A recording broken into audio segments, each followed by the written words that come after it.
दोस्तों, अगर आप एकदम सही हैं तो आप अपनी कामों में एकदम अडिग होकर लगे रहिए और जो आपका विरोध कर रहे हैं उनकी परवाह मत करिए। आप अपनी कामों में एकदम अडिग होकर लगे रहिए, क्योंकि जब आपका काम एकदम सही रहेगा, आपका काम सही है, तो वही जो आपका विरोध कर रहे हैं वही आपका समर्थन करने लग जाएंगे। और ये बात केवल व्यक्तियों के ऊपर लागू नहीं होता है, ये देश के लिए भी कहा जा सकता है, क्योंकि कुछ समय पहले, अभी कुछ दिन पहले अमेरिकी राष्ट्रपति डोनाल्ड ट्रंप के द्वारा जब भारत के ऊपर में 50% का टैरिफ लगा दिया गया था, तो उसके बाद में बहुत सारे भारत के विरोधी देश इसका समर्थन कर रहे थे कि भारत के ऊपर अमेरिका के द्वारा जो दंडात्मक जो टैरिफ लगाया गया है ये बिल्कुल सही है।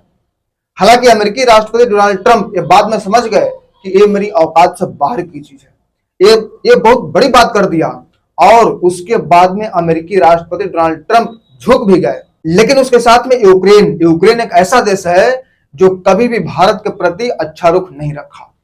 यूक्रेन अमेरिका के इस रुख का समर्थन किया और उसने कहा कि अमेरिका ठीक किया है।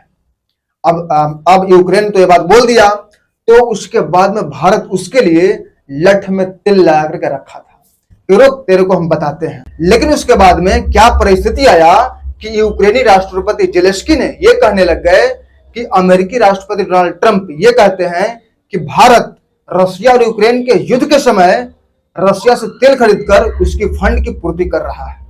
लेकिन इस बात से मैं सहमत नहीं हूं।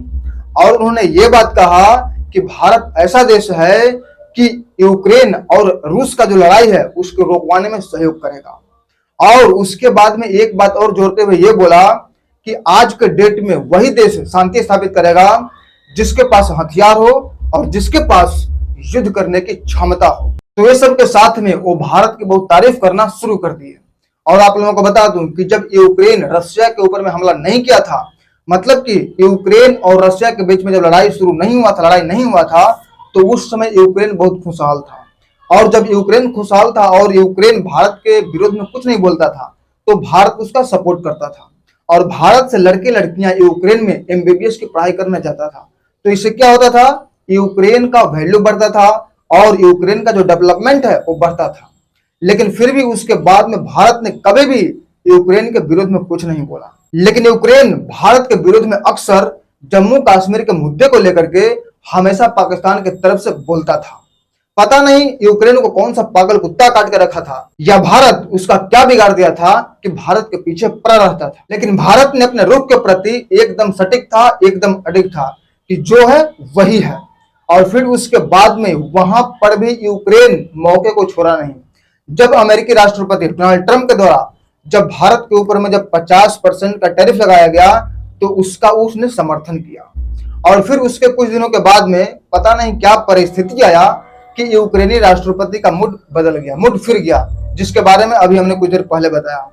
लेकिन अब सवाल यहाँ पर यह उठता है कि आखिर क्या कारण है कि यूक्रेनी राष्ट्रपति का मूड बदल गया। तो मैं आप लोगों को बता दूं कि अभी कुछ दिन पहले जब ऑपरेशन सिंदूर चल रहा था, पाकिस्तान से जब युद्ध हुआ था, तो उस वक्त जो तुर्की है वो पाकिस्तान को मदद भेजा था। तुर्की अपना खतरनाक ड्रोन भेजा था। तो उस वक्त जो भारत है उसके बाद में तुर्की को जो मजा चखाया वो तुर्की जानता है। तुर्की का जो सेब का जो व्यापारी था उसको बंद कर दिया गया, मतलब सेब के जो व्यापार था उसको बंद कर दिया गया। जो मार्बल्स का जो व्यापार था उसको बंद कर दिया गया। मतलब पूरी तरीके से व्यापार जो था तुर्की से वो बंद कर दिया गया। मतलब कि तुर्की का जो हाल हुआ वो तुर्की जानता है। और अभी सऊदी अरब भारत के पीठ पर खंजर भोंका है। सऊदी अरब पाकिस्तान के साथ में नाटो के तर्ज पर एक एग्रीमेंट किया है, और एग्रीमेंट ऐसा है कि दोनों में से कोई एक देश पर अगर कोई देश हमला करता है तो दोनों देश ये मान के चलेंगे कि यह हमला मेरे ऊपर हुआ है। जबकि सऊदी अरब को ये बात पता था कि ऑपरेशन सिंदूर अभी खत्म नहीं हुआ है, ऑपरेशन सिंदूर 2.2 कभी भी शुरू हो सकता है। और फिर उसके बाद में भारत ने सऊदी अरब के 300 जहाजों को रास्ते से ही लौटा दिया।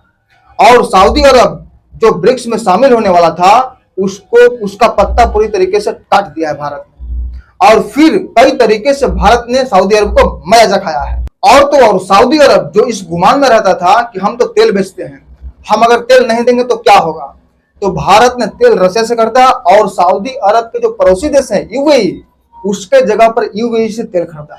तो इसका कारण क्या हुआ कि सऊदी अरब की जो अर्थव्यवस्था है उसकी अर्थव्यवस्था में 10% का गिरावट हुआ। तो ये बात अब सऊदी अरब को समझ में आ गया कि भारत अब वो भारत नहीं रहा कि भारत को कुछ भी बोल दो, भारत आपसे व्यापार करते रहेगा। अब वो भारत नहीं रहा कि भारत को आप कुछ भी बोल दोगे और भारत चुपचाप सहेगा और आपसे व्यापार करते रहेगा। अब अगर तुम भारत के विरोध में कुछ बोलोगे तो भारत सीधे आपको करारा जवाब देगा। और इसका डर यूक्रेनी राष्ट्रपति जेलेंस्की को मन ही मन सताने लग गया।